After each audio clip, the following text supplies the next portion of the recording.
So hello, this is Mike sir here. और आज हम लोग अपना जो क्लास है हिस्ट्री, उसका एक प्रॉपर एक सेशन लेने जा रहे हैं। हिस्ट्री का सेशन यहाँ पे शुरू हो रहा है। ये यूपीएससी के क्लासेस जो हैं आपके प्रॉपर जो है आज से हम लोग स्टार्ट कर रहे हैं। उसके अंदर ओरिएंटेशन क्लास है। ये मीमांसा IAS के प्लेटफॉर्म के ऊपर मैं यहाँ आपको हिस्ट्री पढ़ाने के लिए आया हूँ। अपना थोड़ा सा ब्रीफ इंट्रोडक्शन दे दूँ। मेरा नाम माइक सर है और मैं हिस्ट्री की फैकल्टी के फॉर्म में इंडिया में काम करता हूँ और हिस्ट्री के तमाम lectures modern, medieval and ancient history plus world history और आर्ट एंड कल्चर के फॉर्म में आप तक पहुंचाता हूं।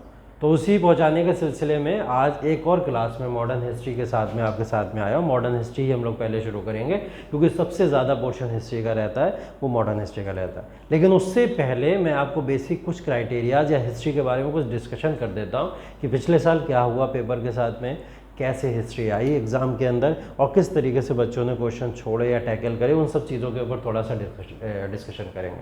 तो मेरा क्लास हमेशा एक टैगलाइन के साथ में शुरू होता है जिसका नाम है आरंभ है प्रचंड।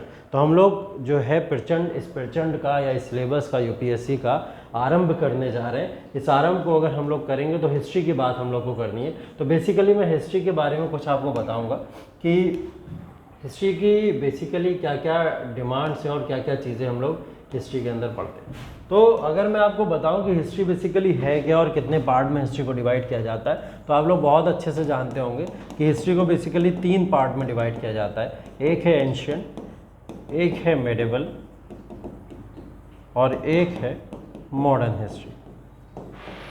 ये मेजर हिस्ट्री के पार्ट्स हैं जिसको हम लोग हिस्ट्री में डिवाइड करते हैं। अभी आगे आपको और ज़्यादा ओपनली मैं बताऊंगा कि कौन से इरा से लेके कौन से इरा तक कौन कौन सी हिस्ट्री आती है। अभी एंशिएंट, मिडेवल और मॉडर्न को हम लोग समझते हैं। इसके अलावा 2 तरीके की और हिस्ट्री को हम लोग पढ़ते हैं। एक है आर्ट एंड कल्चर के फॉर्म में पढ़ते हैं हम इसको, जिसके अंदर एंशिएंट, मिडेवल और मॉडर्न का तमाम सेक्शन आर्ट एंड कल्चर का पार्ट होता है। एक हम लोग पढ़ते हैं वर्ल्ड हिस्ट्री।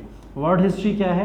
वर्ल्ड हिस्ट्री जो पूरे वर्ल्ड के अंदर तमाम घटनाएं हुई, वर्ल्ड वॉर से लेकर तमाम इटली के यूनिफिकेशन से लेकर या फिर जर्मनी के यूनिफिकेशन से लेकर या फिर रशियन रिवॉल्यूशन से लेकर फ्रेंच रिवॉल्यूशन तक तमाम घटनाओं को हम लोग यहाँ पे पढ़ते हैं। तो ये हिस्ट्री का प्रॉपर एक कह सकते हैं हम लोग एक खाका है जिसको हम लोग इस तरीके से पढ़ेंगे। इसके आगे थोड़ा सा अगर चले तो हम लोग अगर बात करें तो ये मैंने आपको अपने बारे में बता ही दिया कि मैं हिस्ट्री की एक फैकल्टी हूँ और फाउंडर एंड डायरेक्टर ऑफ मीमांसा IAS।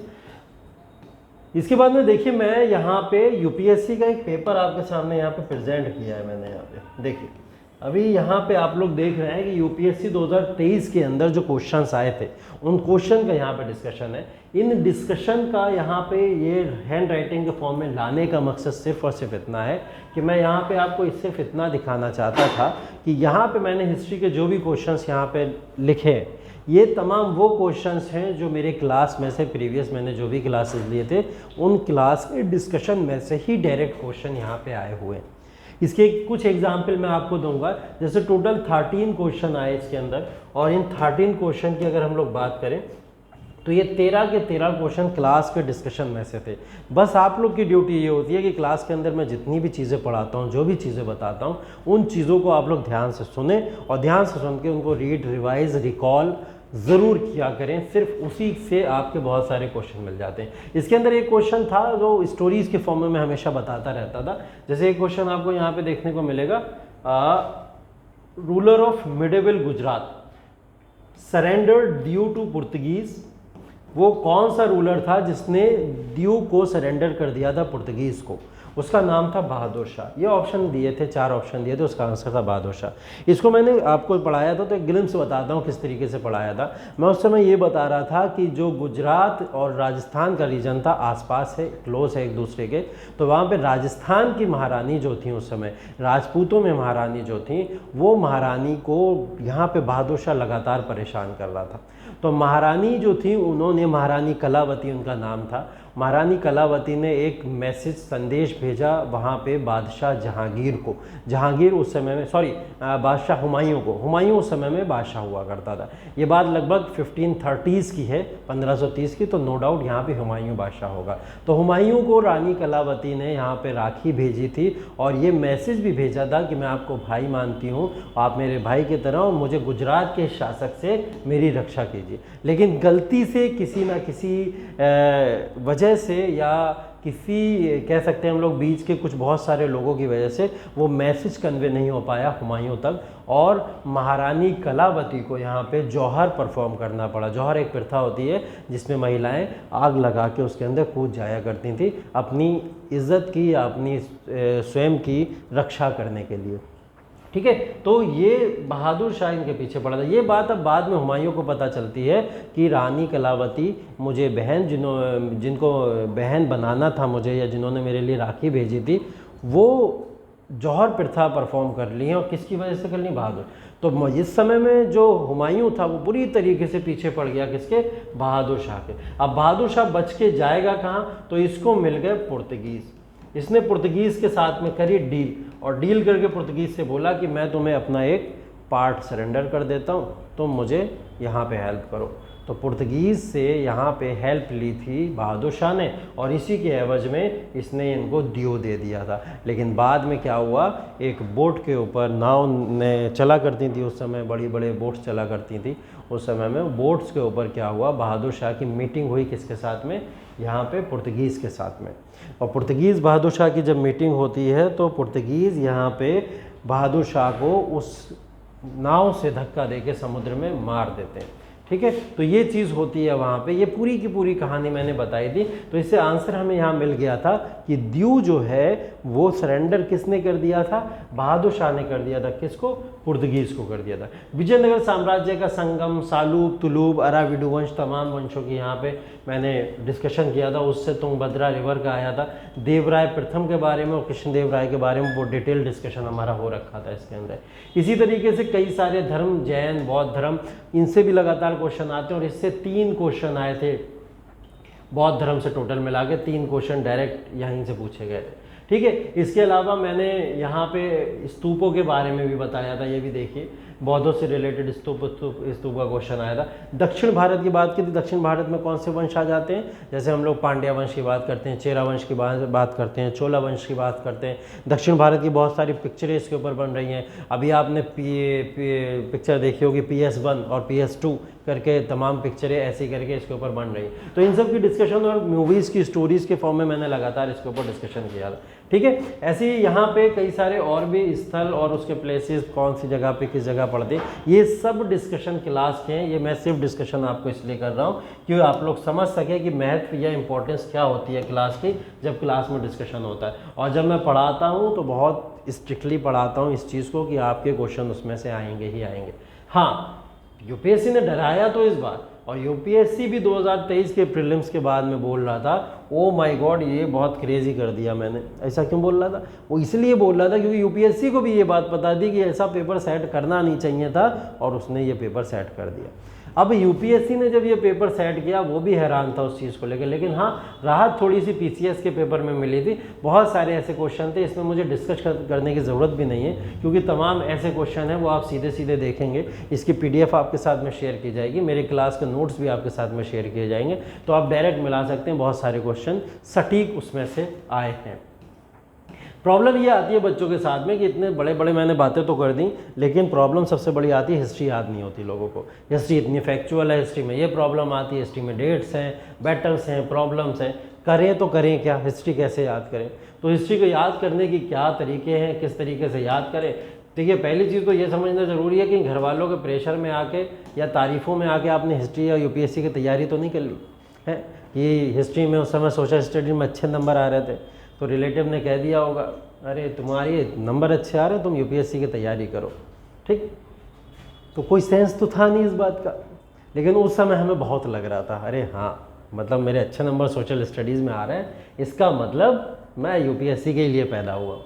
ठीक, देखो यूपीएससी के लिए ये जो विलन्स दिख रहे हैं ना, कि 4 सब्जेक्ट बहुत बड़े विलन हैं इसके। एक हिस्ट्री इसके अंदर जो दिख रहा है, ये एक विलन है। ये वो विलन है जो कभी पिक्चरों में मरे नहीं है, कभी ना कभी किसी तरीके से जीवित हो जाते थे। थैनोस तक मारा गया, लेकिन ये वो विलन है जो कभी पिक्चरों में मारे नहीं जाते थे, बच ही जाते थे किसी ना किसी तरीके। तो हिस्ट्री वो विलन है, हिस्ट्री को आप जान के मार ही नहीं सकते। ठीक है, science and technology one of the villain है यूपीएससी का। एनवायरनमेंट भी एक खतरनाक विलन है, और करंट अफेयर्स नो डाउट एक विलन है। तो ये कुछ आपके ड्रेडेड विलन्स हैं यूपीएससी के प्रिपरेशन के दौरान, इनसे तो आपको डील करना होता है। उसमें से एक की डीलिंग मैं करा दे रहा हूँ आपको, हिस्ट्री। और यहाँ पे मीमांसा के प्लेटफॉर्म पे हर एक चीज़ की डीलिंग ऐसे ही कराई जाएगी, तो आपको निश्चित रह के बस तैयारी और प्रिपरेशन में लगे रहना है। बात है कि हिस्ट्री याद नहीं होती है, प्रॉब्लम होती है, तो हिस्ट्री के कुछ टिप्स हैं बहुत छोटे छोटे से, उन टिप्स के बारे में लगातार चर्चाएं करते रहेंगे, क्लास बढ़ते रहेंगे, लेक्चर बढ़ते रहेंगे, उन टिप्स पे किस तरीके से हिस्ट्री को हम लोग याद करेंगे। ठीक है, सबसे बड़ा चीज़ ये है कि मटेरियल इकट्ठा नहीं करना है।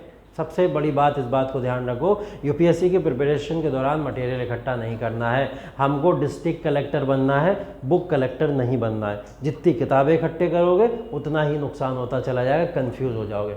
महात्मा गांधी ने खुद कहा था मटेरियल इकट्ठा कम करो, पढ़ो ज़्यादा। महात्मा गांधी ने कहा, मैंने कहा था। फोटो महात्मा गांधी का इसलिए लगाया, तुम लोग मेरी बात तो मानोगे नहीं, है ना। तो गांधी जी की मान लो बात कम से कम, इसलिए मैंने गांधी जी का फोटो लगाया हुआ।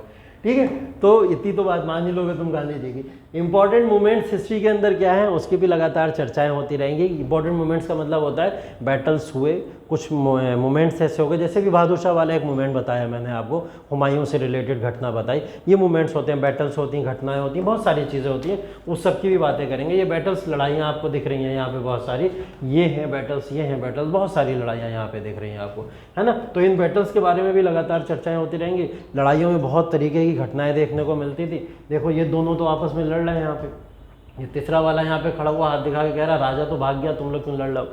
ठीक है, तो ये राजा को बता रहा है राजा भाग गया, और ये सच में राजा भाग जाया करते थे। कहानियाँ बताऊंगा मैं आप लोग को हिस्ट्री के अंदर कि सिपाही लड़ते रह जाते थे और राजा पता नहीं कहाँ भाग जाता था। इसकी भी चर्चा करेंगे हम लोग इसके, और ये सब घोट के पिलाने के लिए आपके सामने हम खड़े हुए, है ना। तो ये सारी की सारी चीज़ें कैसे घोट के पिलानी है आपको, ये भारत का जो पूरा का पूरा कंपोजिट कल्चर है वो यहाँ से जो शुरू होता है। कहाँ से? हम कश्मीर से कन्याकुमारी की बात तो करते हैं, लेकिन मैं हिंद कुश से बात करूँगा, और हिंद कुश से लेकर कन्याकुमारी नहीं, इंदिरा पूरा का पूरा एंड तक मैं इसकी बात करूँगा। तो आप पूरा का पूरा इंदिरा पॉइंट तक, हिंद कुश से लेकर इंदिरा पॉइंट तक मैं पूरी हिस्ट्री की बात करूँगा।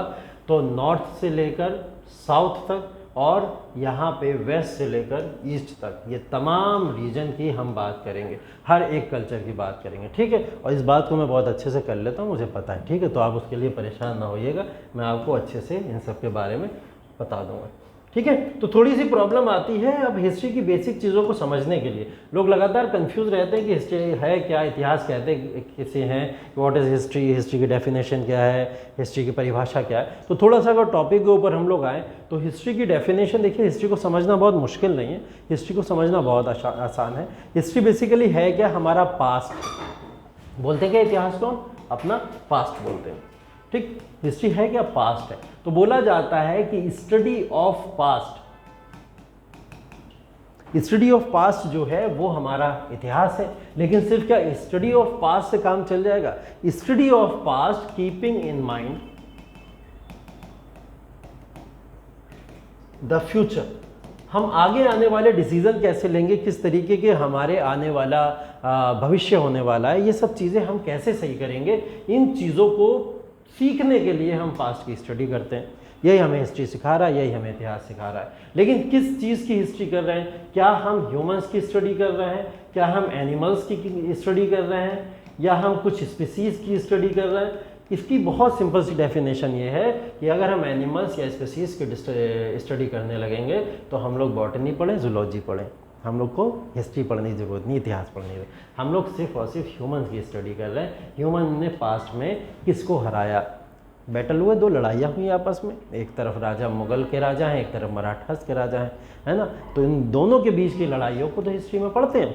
ये थोड़ी पढ़ते हैं मुगल के घोड़े का नाम जादूगर था या मराठा के घोड़े का नाम बाजूगर था, उन दोनों के बीच में जो लड़ाइयाँ हुई तो जादूगर बाजूगर की कहानी पढ़ो, ऐसा तो नहीं पढ़ते ना। तो स्पीसीज़ के बारे में हम बिल्कुल नहीं पढ़ रहे हैं, एनिमल्स के बारे में बिल्कुल नहीं पढ़ रहे। हम उन दो राजाओं की बात कर रहे हैं, उन ह्यूमंस की बात कर रहे हैं। ठीक है, तो study of past keeping in mind the future, और ह्यूमन की स्टडी करते हैं, इस बात को जरूर ध्यान रखना है। मानव के इतिहास की बात करते हैं, यही हिस्ट्री। ठीक है, इसी को हम लोग हिस्ट्री कहते हैं। अब हिस्ट्री से आगे बढ़े, मैंने बताया था मैं आगे चल के थोड़ा सा डिस्कशन करूंगा इसके बारे में आपसे कि भारतीय इतिहास हम लोग बात किसकी करते हैं, भारतीय इतिहास की जो हम लोग बात कर रहे होते हैं तो भारतीय इतिहास के अंदर क्या क्या चीज़ें आती हैं। क्योंकि मैंने प्राचीन इतिहास की बात करी थी, मध्यकालीन की, आधुनिक की, ये वही एंशिएंट हिस्ट्री है, ये मेडिवल हिस्ट्री है और ये मॉडर्न हिस्ट्री है, इसी की बात करी थी। मानव के आगमन से लेकर, मतलब मानव का आगमन हुआ है 25 लाख BC, मतलब 25 लाख साल पहले ईसा पूर्व, और 2023 साल ये, इन सब को जोड़ के अगर बात करो तो इस काल को हम लोग प्राचीन काल से शुरू करते हैं।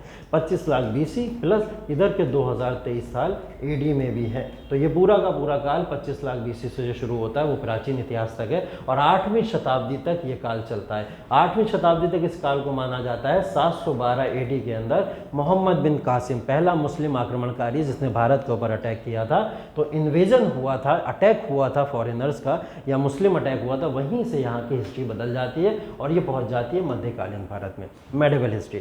मोहम्मद बिन कासिम का आक्रमण या अटैक होता है मोहम्मद बिन कासिम का, यहाँ से हम लोग मेडिवल हिस्ट्री शुरू करते हैं और ये मेडिवल हिस्ट्री जाती है आपकी 1757। इसको पूरा का पूरा हम लोग इस्लामिक इरा भी कहते हैं, क्योंकि ये वो इरा है कि 712 AD से बेसिकली ये इरा हमारा शुरू हो जाता है 1206 जब दिल्ली सल्तनत आई, लेकिन 712 से 1206 तक लगातार बहुत सारे मुस्लिम अटैक्स होते रहे, इसलिए हम लोग इसको मध्यकालीन में पढ़ते हैं। तो मध्यकालीन का मतलब एक तरीके से इस्लामिक इरा है, या इस भारत के अंदर जो मुस्लिम रूलर्स हुए या मुस्लिम शासक हुए उन्होंने यहाँ पे रूल किया। तो 712 से 1757 तक तो हम लोग ये पढ़ेंगे।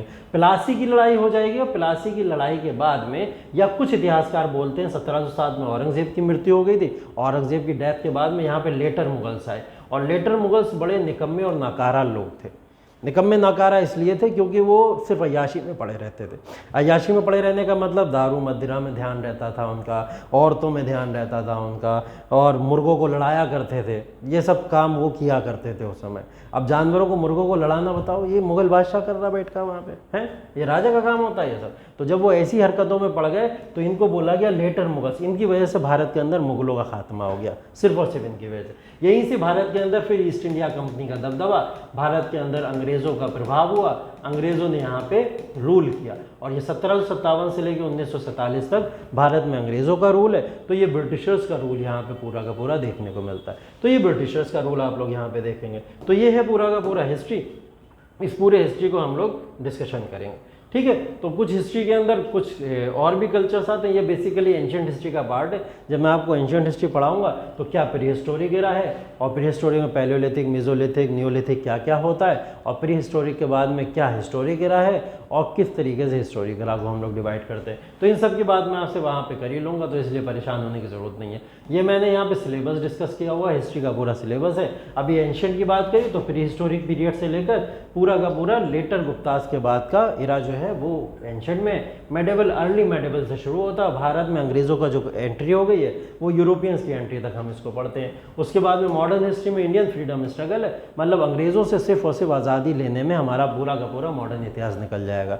तो हम मॉडर्न इतिहास यहाँ पे पढ़ेंगे। इस पूरे सिलेबस की जो एक फाइल है वो भी आपके साथ में शेयर कर दूंगा, इसको आराम से बैठ के देखते रहना, पढ़ते रहना। बाकी तो पूरे साल इसको पढ़ना ही पढ़ना है ना, तो सिलेबस तो आपको याद ही हो जाएगा, ठीक है। पहला टॉपिक है हमारे advent of Europeans in India, यहीं से मॉडर्न हिस्ट्री का शुरू हो जाता है एरा।